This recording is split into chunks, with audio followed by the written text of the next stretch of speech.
I had to give away 3 garbage bags worth of clothes before I returned home as I didn't have enough room in my luggage.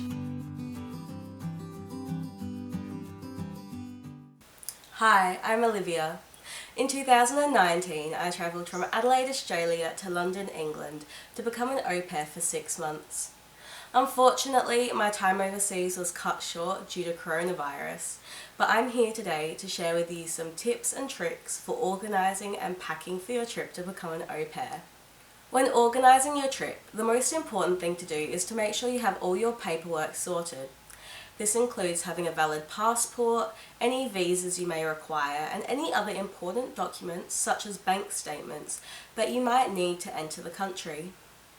Be sure to apply for these very early on, as they can take months and months to be approved. Once you've got all the important paperwork sorted, the next thing to do is to start booking your airfare. Here you can choose between a return flight or a one-way flight. If you're travelling on a visa and have a limited time you're allowed to be overseas, I'd recommend travelling on a return ticket just to make sure border security lets you into the country.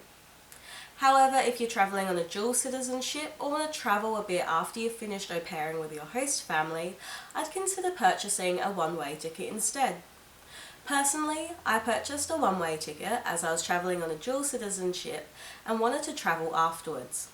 However, due to coronavirus, I ended up having to purchase a ticket to travel home a lot earlier than I expected.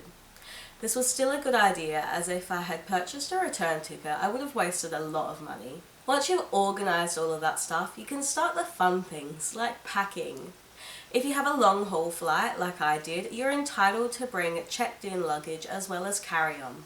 However, if you're only travelling a short distance, you might have to check to see if you're entitled to have check-in luggage or if you're only allowed to bring carry-on luggage. You might want to consider purchasing extra luggage to bring with you so you have enough stuff with you. That being said, I had to give away 3 garbage bags worth of clothes before I returned home as I didn't have enough room in my luggage.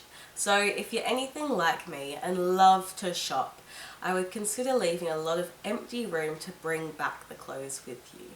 The other thing to consider when packing is the climate. As I was travelling from a very hot climate to a very cold one, I only brought the basic items I knew I'd wear, like underwear, pyjamas, and a few basic outfits to get me going before I could go shopping. I also didn't bring any bulky items like a winter coat with me, as I knew I could purchase one for a lot cheaper once I arrived in England. This cut down on having to travel with a bulky item as well, which can be a bit uncomfortable and cumbersome. The last thing I definitely recommend you bring is a little gift for your host family. As you're essentially travelling across the world to live with strangers, it's a great little icebreaker and very well received. For the parents, I brought some wine from our local vineyards, and for the whole family, I brought some iconic Australian food like Tim Tams and Vegemites. The kids, I gave some stickers, an Australian football, and a stuffed koala and kangaroo, which they absolutely adored. I hope this video has been useful for you and gave you lots of tips on how to organise and pack your trip when you're becoming an au pair. Thanks!